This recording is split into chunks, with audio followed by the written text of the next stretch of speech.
তুমি প্রেগনেন্ট। টানা 5 বছর কোমা থেকে বেরিয়ে নিজের বউকে গর্ভবতী দেখে বিস্ময়ের চরম সীমানায় পৌঁছে যায় হাসি। যেখানে বিয়ের পরপরই পারিবারিক নানান ঝামেলা, বাসর করার সুযোগ না পেয়ে কোমায় যেতে হয়েছিল তাকে, সেখানে দীর্ঘ 5 বছর পর কোমা থেকে বেরিয়ে বউ গর্ভবতী, এও সম্ভব। তার চিৎকারে পুরো পরিবারের সকল সদস্য যেন ড্রয়িং রুমে এসে জড়ো হলো। তাদের ছেলে সুস্থ হয়ে গেছে সেটা দেখে সবাই খুশিতে যেন আকাশের চাঁদ হাতে পেল। মুহূর্তেই হাসিবের মা বাবার চোখে অশ্রু বেরিয়ে এলো। বিশ্বাসই করতে পারছে না তাদের ছেলে ফিরে এসেছে। ছুটে সেই ছেলেকে জড়িয়ে ধরলো। বাবা, সুস্থ হয়ে গেছিস? কিন্তু হাসিবের মনে আনন্দের ছিটে ফোঁটাও নেই। ভাই বোন সবাইকে ধরে ধরে জিজ্ঞেস করছে মায়া গর্ভবতী হলো কিভাবে। হাসিবের বাবা কান্না করতে করতে বলতে লাগলো, আমি তো আশাই ছেড়ে দিয়েছিলাম বাবা। দীর্ঘ 5-5টা বছর ধরে তোর জন্য অপেক্ষা করে আছি, কবে তুই সুস্থ হবি। কিন্তু হাসিবের মুখে শুধু একটাই কথা, চিৎকার দিয়ে দিয়ে একটাই কথা বলছে, ওর বউ কেন প্রেগনেন্ট। পরিবারের পছন্দতেই হাসিব আর মীরার বিয়েটা হয়। হাসিব মীরাকে বিয়ের দিনই দেখেছিল। প্রথম দেখাতেই ভীষণ ভালোবেসেছিল মীরাকে। তার মনে হয়েছিল মীরা তার দীর্ঘদিনের চেনা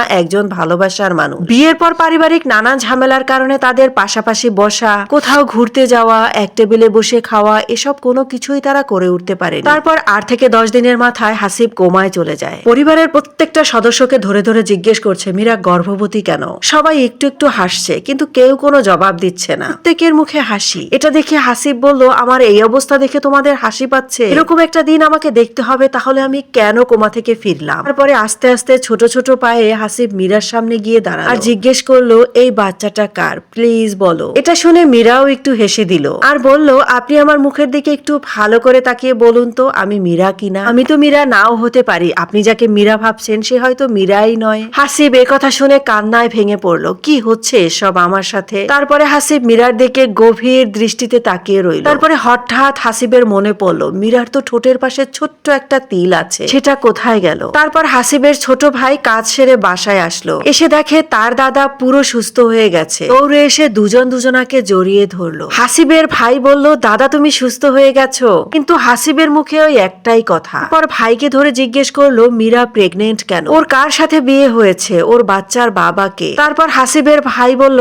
দাদা তোমার জন্য একটা সারপ্রাইজ আছে, তুমি চাচ্চু হতে চলেছো। এটা শুনে হাসিব তার ভাইকে ধাক্কা দিয়ে দূরে সরিয়ে দিয়ে বলল, তুই মীরাকে বিয়ে করেছিস, এটা করতে পারলি আমার সাথে? আমি তো এখনো মীরার হাজবেন্ড, আমার পারমিশন নেওয়ারও প্রয়োজন মনে করিসনি। তারপরে হাসিব জোরে হেসে দিল আর বলল, দাদা কে বলল তোমাকে ও মীরা বৌদি? তারপরে সবাই একসাথে চিৎকার দিয়ে বলল, ও মীরার বোন যারা। তোমাদের বিয়ের পর নানান ঝামেলার কারণে তোমার হয়তো জানাই হয় মীরা বৌদির আরো একজন যমজ বোন আছে। তুমি অসুস্থ হওয়ার বেশ কিছুদিন পরে মীরা বৌদির মা বাবা মারা যায়। এদিক থেকে যারা বিদেশে ছিল ও চলে এসেছিল। তারপরে আমাদের অনেক রিকোয়েস্টে যারাও এ বাড়িতে থাকে। তারপরে বেশ কিছুদিন পরেই যারার সাথে আমার বিয়েটা হয়। এই কথাগুলো শুনে হাসিব স্বস্তির নিঃশ্বাস ফেলে আর বলে ওঠে, তাহলে মীরা কোথায়? তারপরে মীরার বোন যারা বলে, ভাইয়া তুমি অসুস্থ হবার পরে দিদি কেমন যেন একটা হয়ে গেছে, কারোর সাথে ঠিকমতো কথা বলে না, ঠিকমতো খাওয়া দাওয়া করে না। এখন তুমি এসেছো, আশা করি সবকিছুই ঠিক হয়ে যাবে। আর দিদি এই টাইমে বাসায় থাকে না, ছন্দ ছাড়া হয়ে এদিক সেদিক ঘুরে বেড়ায়। হাসিব অস্থির হয়ে বলল,